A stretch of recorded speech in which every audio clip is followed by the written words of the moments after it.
नमस्कार, राधे राधे। आशा करती हूँ कि आप सब लोग स्वस्थ होंगे और सुरक्षित होंगे। तो क्या आपके जीवन में ऐसे लोग हैं जो आपकी भावनाओं को या आपके रिश्तों को सिर्फ पैसों के तराजू में तोलते हैं? हम सबके जीवन में कोई ना कोई ऐसा ज़रूर होता है। ऐसे लोगों के साथ में क्या किया जाना चाहिए, वो मेरी आज की कहानी बताएगी। आपका मार्गदर्शन ज़रूर होगा। तो कहानी शुरू करते हैं। अब एक बार महाराजा शिवाजी के दरबार में बहुत ही विद्वान कवि होते हैं। राजकवि का नाम होता है कवि भूषण।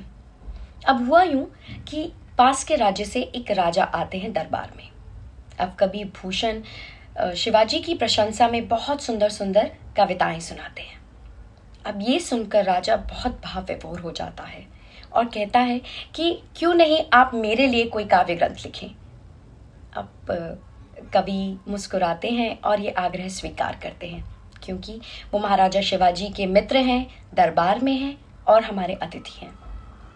कुछ समय के बाद में कवि बहुत सुंदर एक काव्य ग्रंथ लेकर आते हैं और दरबार में सुनाते हैं। खत्म होते ही सारे दरबारी उठ खड़े होते हैं और तालियां गूंजने लग जाती हैं। अब राजा अपनी 3 लाख स्वर्ण मुद्राओं की पोटली कवि को देते हुए कहते हैं कि एक काव्य ग्रंथ के लिए आपको इतनी बड़ी संपत्ति मेरे अलावा कोई राजा नहीं दे सकता। अब ये बात सुनकर कवि को अच्छा नहीं लगता है।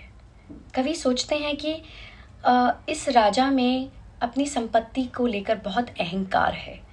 उसने सिर्फ अपनी संपत्ति दिखाने के लिए मेरी कविता को इस्तेमाल किया। वो ये बात सोच ही रहे होते हैं, फिर राजा बोलते हैं कि अगर आपको ये स्वर्ण मुद्राएं कम लग रही हैं तो हम और भी दे सकते हैं, क्योंकि हम आपसे बहुत प्रसन्न हैं।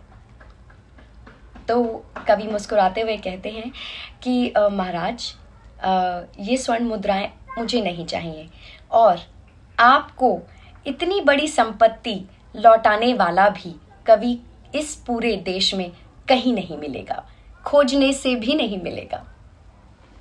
अब ये बात सुनकर राजा बहुत तिलमिला उठते हैं। वो आग्रह करते हैं कि नहीं नहीं, आप ये लीजिए, लेकिन कवि नहीं लेते हैं। कवि कहते हैं कि आपने मेरी कविता को, मेरे इस कला को सम्मान ही नहीं दिया।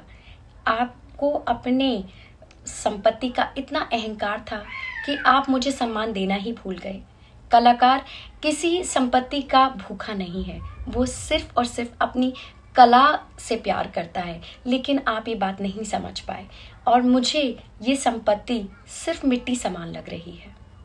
अब ये बात सुनकर जो महाराजा शिवाजी थे वो बहुत प्रसन्न हुए और उस अहंकारी राजा का जो अहंकार था वो कवि के इस कृत्य से चूर चूर हो गया। मॉरल ऑफ द स्टोरी भी यही कहती है कि कोई भी कलाकार है, वो पैसों के लिए काम नहीं करता, वो कला से प्यार करता है, इसीलिए वो कलाकार है। प्रभु ने उसके अंदर कोई ना कोई एक ऐसी चीज़ डाली है जिससे वो कलाकार बना है। मतलब ये भी है कि अगर आपके लिए कोई कुछ करता है तो आपको उसकी भावनाएं देखनी चाहिए, ना कि आप उसको पैसों में तोलने लग जाएं। मैंने इस कहानी से ये सीखा कि जीवन में कोई भी रिश्ता हो, उसे हम पैसों से नहीं तोल सकते। जैसे कि मेरा बेटा, अगर मैं उसे समय नहीं दे पाती थी तो मैं उसके लिए महंगे तोहफे ले आती थी। लेकिन इस कहानी ने मेरा मार्गदर्शन किया कि चाहे कुछ भी हो जाए, कोई भी रिश्ता हो, चाहे बच्चे का हो या माँ बाप का हो या भाई बहनों के साथ में हो या अपने मित्र के साथ में हो, आपको उसे समय देना पड़ेगा, उसकी भावनाओं को समझना पड़ेगा। रिश्ते में समय देना ही सबसे ज़्यादा ज़रूरी है, पैसा नहीं, तोहफे नहीं। आशा करती हूँ कि आपको ये कहानी अच्छी लगी होगी, और अच्छी लगी तो मुझे ज़रूर बताएं। Please comment. धन्यवाद। जय हिंद।